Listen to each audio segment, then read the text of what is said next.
Apakah Anda masih mengingat peristiwa bom Bali? Saya yakin Anda masih mengingatnya. Kita semua masih teringat pada peristiwa yang luar biasa di mana bom Bali pertama yang meledak tahun 2002 menewaskan 202 orang dan melukai lebih dari 200 korban. Kemudian terjadi lagi bom Bali yang kedua tahun 2005 di mana jatuh korban 23 orang tewas dan 196 orang luka-luka. Karena itu belakangan ramai diperbincangkan tentang pembebasan salah satu aktor di balik peledakan bom Bali. Dan ini menjadi perbincangan karena kebebasan dari salah satu pelaku bom Bali pertama yang menewaskan begitu banyak korban mendapat sorotan bukan saja di Indonesia tapi juga dari berbagai negara. Dikhawatirkan pelaku bom Bali pertama ini akan mengulang peristiwa peledakan ini karena dia dicap sebagai teroris yang berbahaya. Bahkan Perdana Menteri Australia sudah mulai mengeluarkan semacam protes atas pembebasan ini. Pertama, karena yang bersangkutan waktu itu dituntut hukuman mati, tapi vonisnya adalah hukuman 20 tahun. Belum lagi menyelesaikan masa hukuman, sudah ada pembebasan bersyarat. Ini dianggap melukai hati orang-orang Australia karena korban pada bom pertama memang paling banyak adalah warga negara Australia. Ada 88 orang Australia dari 202 itu yang tewas akibat bom Bali pertama. Kalau Anda masih menerka-nerka siapa pelaku bom yang menjadi sorotan masyarakat saat ini, ada baiknya kita putar dulu video berikut ini. Saya salah, saya ikut dalam kejadian itu. Saya tidak bosan-bosan untuk menyampaikan permohonan maaf yang tak terhingga kepada seluruh korban bom Bali.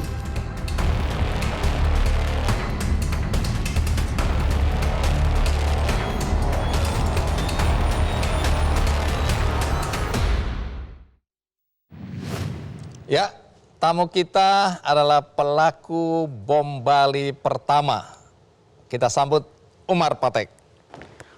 Mas Umar, apa kabar? Baik, alhamdulillah. Jadi saya panggil Umar atau Patek?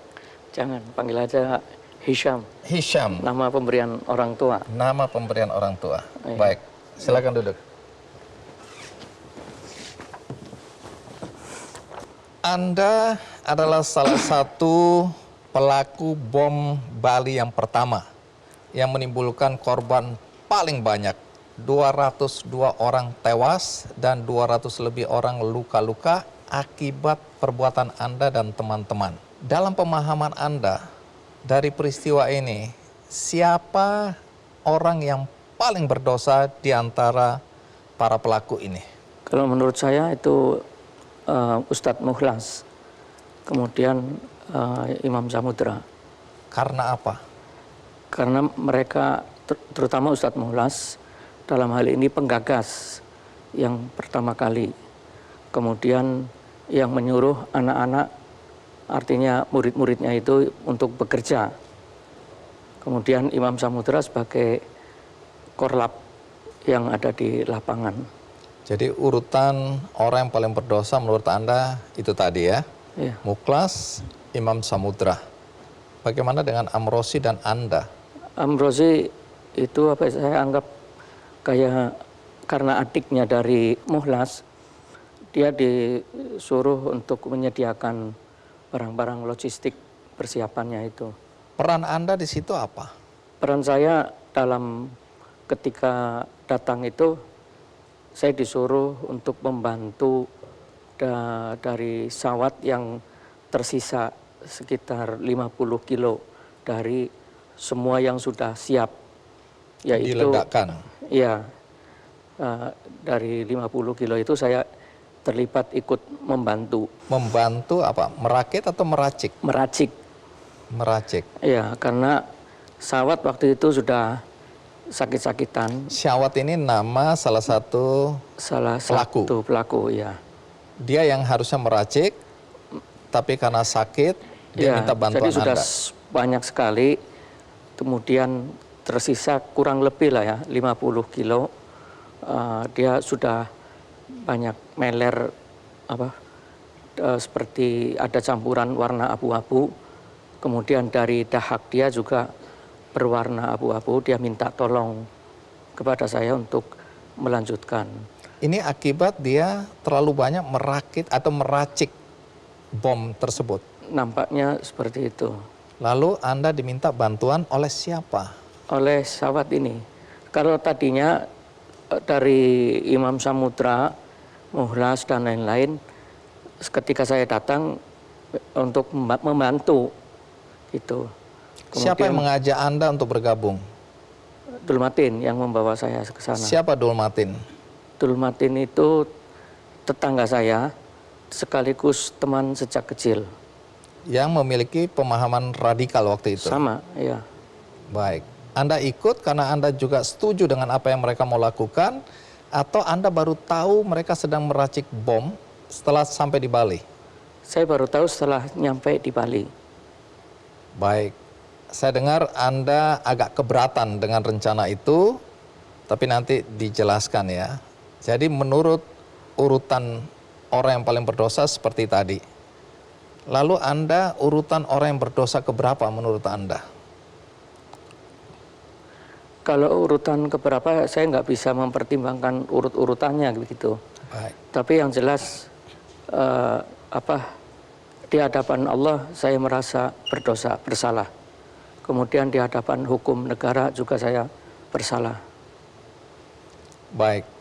Dalam beberapa penjelasan juga di pengadilan dulu, Anda mengaku bahwa peran Anda tidak terlalu besar atau bahkan kecil di dalam peristiwa bom Bali.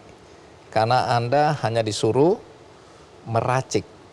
Tapi yang Anda racik itu 50 kg bom yang kemudian meledak di Sari Club yang menewaskan paling banyak orang. Karena dari 202 orang yang tewas akibat bom yang Anda racik di Sari Club itu 184 orang. Itu bukan peran yang kecil, itu peran yang besar. Sampai di sini Anda masih menganggap peran Anda kecil atau? Artinya sekecil apapun itu saya menganggap sebuah dosa. Datang ke tempat itu, ke rumah itu sudah sebuah pelanggaran yang secara hukum sudah bisa ditangkap. Datang ke tempat itu saja, apalagi ikut membantu yang 50 kilo itu. Saya menganggap itu sebuah dosa yang besar. Baik, jadi Anda mengakui bahwa perbuatan Anda adalah sebuah dosa yang besar. Walaupun peran Anda sekecil apapun di situ. Ya. Pengakuan Anda, baik di pengadilan maupun di beberapa kesempatan, bahwa Anda sempat keberatan dengan rencana peledakan bom Bali pertama. Anda mencoba mengingatkan kembali teman-teman bahwa perbuatan ini salah.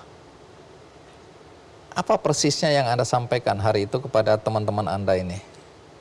Ya, jadi waktu itu begitu saya datang, kemudian setelah itu Imam Samudra menjelaskan kepada saya bahwa sambil menunjukkan bahan peledak yang sudah siap, bahwa mereka punya rencana untuk meledakkan sebuah night club dengan motif sebagai pembalasan atas pembantaian kaum muslimin yang ada di Jenin, West Bank, oleh tentara Israel. Itu motifnya ya? Ya, baik. Waktu Terus? itu yang disampaikan kepada saya seperti itu. Kemudian, lalu Anda keberatan? Ya, saya keberatan. Kenapa? Saya sanggah bahwa jika kita memang mau melakukan itu, maka kita lakukan kepada tentara Israel di Palestina sana. Bukan kita membalas dengan cara membunuh orang-orang bule yang ada di sini. Mereka tidak ada hubungannya sama sekali. Jadi Anda menyadari bahwa yang hendak dibunuh ini adalah orang-orang yang tidak ada urusan dengan perjuangan atau kasus pembunuhan tentara Israel pada orang-orang Muslim di Palestina waktu itu ya? Iya. Baik. Banyak orang yang tidak percaya pada penjelasan Anda ini. Ya, kalau Anda memang keberatan, kan Anda bisa tidak usah ikut dalam peracikan. Tapi kenapa Anda masih terlibat dalam peracikan bom yang 50 kilo itu? Iya. Ketika itu, setelah itu kemudian datang yang lain-lain seperti Mukhlas dan Amrozi, kemudian lain-lainnya.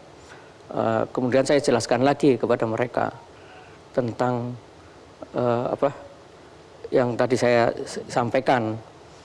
Terus kemudian saya jelaskan juga bahwa kalian menggunakan bom dengan jumlah yang sangat besar. Lalu bagaimana bom ini tidak akan membunuh atau menuju ke sebuah nightclub yang kalian targetkan itu. Dia akan, spreadnya akan luas. Dia akan membunuh yang lain-lain, akan melukai yang lain-lain. Seperti menghancurkan bangunan atau toko, atau perkantoran, kemudian ada orang lalu lalang di jalan atau di trotoar, itu semuanya akan kena. Pertanyaan saya, tanggung jawab siapa di akhirat kelak ketika ada orang-orang yang bukan kalian targetkan, apalagi dia Muslim, kemudian mati atau terluka? Tolong siapkan jawaban di akhirat kelak. Kemudian ketika itu Imam Samudra mengatakan bahwa nanti maksudnya yang orang Muslim itu akan dibangkitkan sesuai dengan niatnya. Nah, saya tidak setuju dengan jawaban seperti itu. Ini kan dalil ya. Kenapa Anda nggak setuju dengan dalil ini? Ya karena dalil itu tidak bisa kita terapkan di situ. Dalil itu ketika Rasulullah akan masuk menyerang ke sebuah benteng, kemudian tidak tahu kalau di situ ada orang Muslim yang ada di sana, dan kemudian orang Muslim itu terbunuh. Maka ketika itu para sahabat bertanya dan Rasulullah menjelaskan bahwa dia akan dibangkitkan sesuai dengan niatnya. Sementara yang mau dilakukan ini berbeda.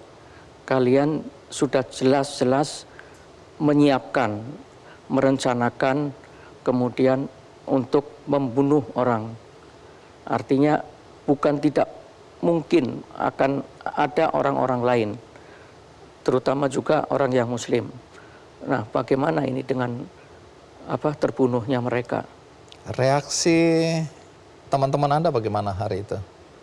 Mereka tetap tidak setuju dengan apa yang Anda sampaikan? Yang saya sampaikan, terutama Ustadz Mukhlas dalam hal ini lebih banyak dominan, apalagi dia seorang ustadz. Setelah Anda kalah dalam argumentasi atau dalam pengaruh, mereka tetap mau jalan, kenapa Anda masih tetap meracik bom itu yang Anda yakini bahwa ini adalah tindakan yang salah?